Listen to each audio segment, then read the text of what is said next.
Shockingly, nothing extremely disastrous has happened since, well, I last wrote about Shitwaffle, the possessed doll living in my house. While I'm thankful for the peace and quiet when I can get it, I realize that it's probably not very interesting to my readers. Hopefully I'll be able to appease you all with some stories of minor supernatural shenanigans. Don't worry. I'm sure the other shoe will drop because my life is a chaotic tornado centered around a living demon. Anyway, I've decided to buy those little alphabet magnets for the fridge. I think they'll be really helpful for communicating with the possibly evil spirit inhabiting my home. Plus, it's really bringing down the horror element of the whole thing. The time for blood is soon will be a lot less threatening, written in colorful, childlike letters. Or it might make it 10 times worse. Oh well, I already bought them too, so it's too late now, because I'm too lazy to drive back to the store. Speaking of laziness, the magnets haven't quite made it onto the fridge yet. I keep meaning to put them up, but since classes started again, I've been pretty distracted. Yay, college. But I promise I'll put them up soon so I can talk to the doll. I almost managed to do it yesterday, but then my Chinese delivery came and I had to get to the door before Shitwaffle. Shockingly, delivery guys don't react well to a possessed doll running at them full speed down the hallway, and since I prefer food which has not been dropped on the ground, I always try my best to answer the door first. This is a real turnaround from my previous attitude, which was to annoy my roommate into getting to the door so that I wouldn't have to. Of course, this isn't a feasible option anymore, what with the nature of my current roommate and all. So now I'm much quicker whenever the doorbell rings. In fact, while my friends and I were chilling at Juan's apartment, they never want to come over to my place for some reason, there was a knock on the door, and I reacted instantly, vaulting over Juan's non-maple syrup smelling couch and answering the door before anyone else could. Everyone was shocked by my sudden eagerness, since usually I'm the last person to do anything without prompting. Lucy found it especially hilarious, remarking that I'd sprung up and darted out of the room like a startled rabbit. In my defense, I forgot that I wasn't in my own house.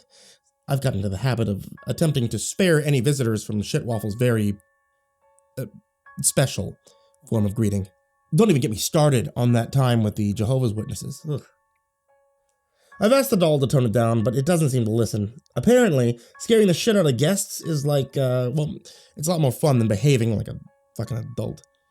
Then again, if I had paranormal powers, the number one thing that I would use them for would definitely be to mess around with people. So, I can't get that upset about it without being a huge hypocrite. Now, maybe Shitwaffle will pay more attention if I write it out in the fridge magnets. I've been brainstorming possible messages to convey. It hasn't been easy to come up with opening statements.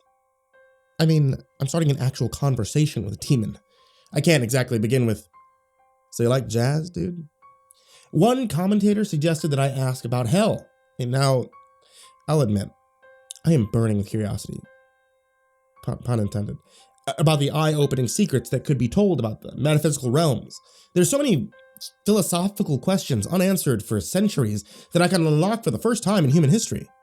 But on the other hand, it seems a bit rude to ask such personal questions to Shitwaffle. Like, what if it's sensitive about its time in the hot place downstairs? And how do you even lead up to such a serious topic? So I'm gonna put those deep existential questions on hold until I manage to figure out how to get a porcelain doll drunk. I figure that the least awkward way to bring up the topic is if we're both extremely inebriated.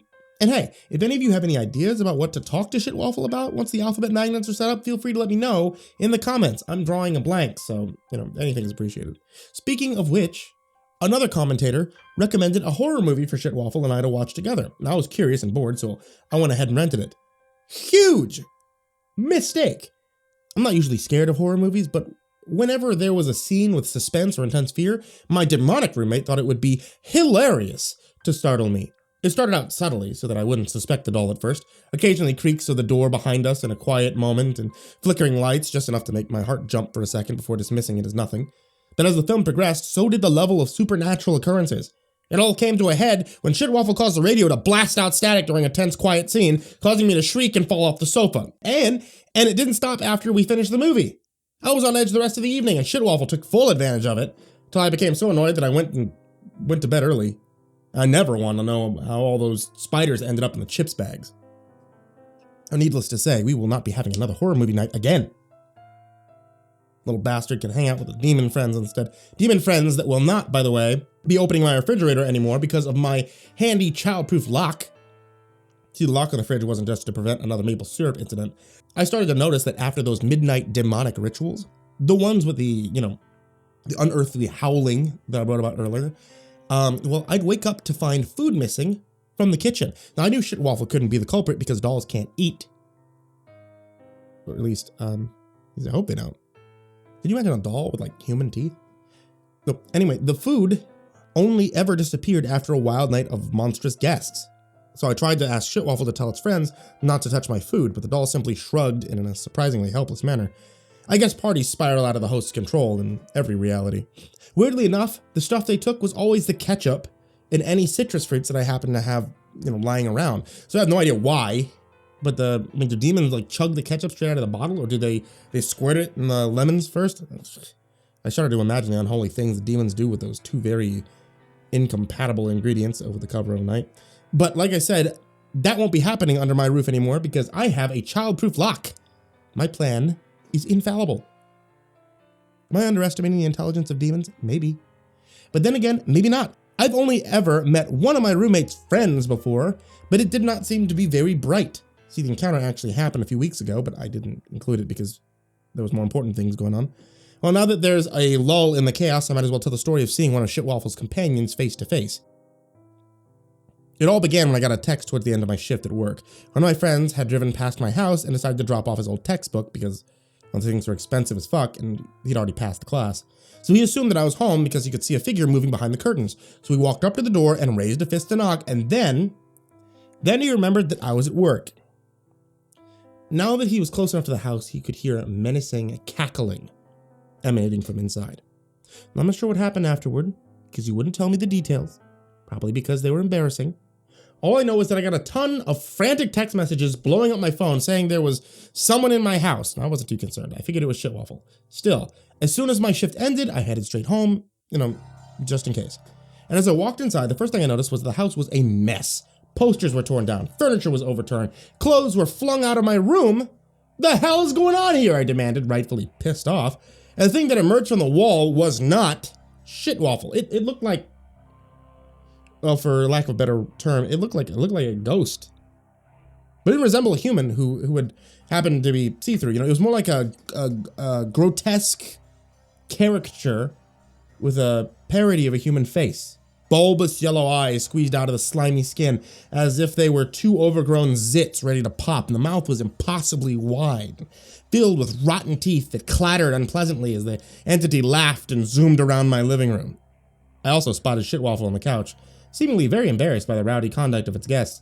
Seriously? This is who you hang out with? I hoped that Shitwaffle would have better taste, The doll resignedly sent out a pulse of darkness, which vibrated through my bones. The poltergeist paused its havoc, regarding its fellow spirit. Leave?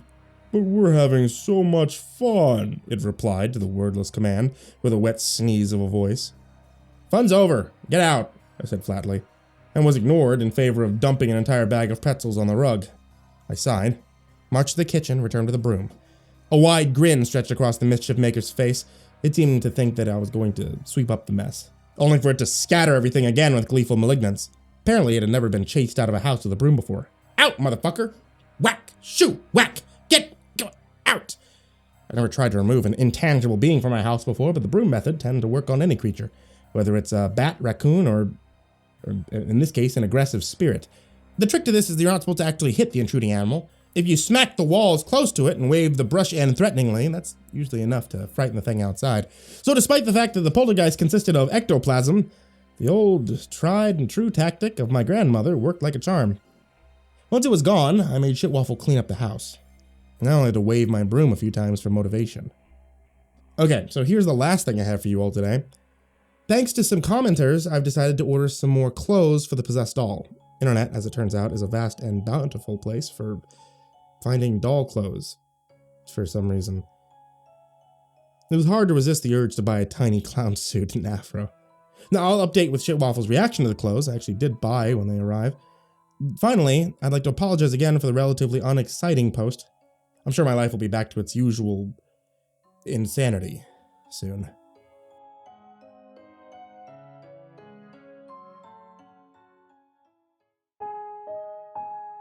Hey there kids, it's me, MrCreepyPasta, and thank you so much for listening to the MrCreepyPasta Storytime podcast, found on Spotify or anywhere else where you guys happen to find podcasts. Or if you didn't find me there, then thank you for watching on YouTube and subscribing to the YouTube channel, MrCreepyPasta. Or if you haven't found me there, then I have literally no idea how you could have found me.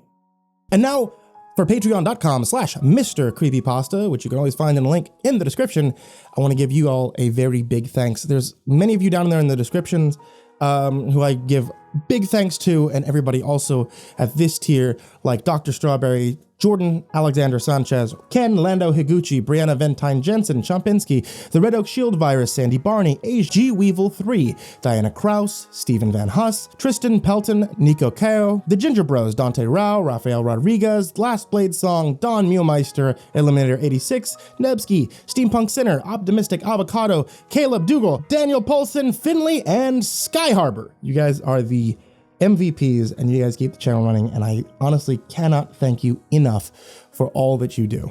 That's all for tonight, guys. Sweet dreams.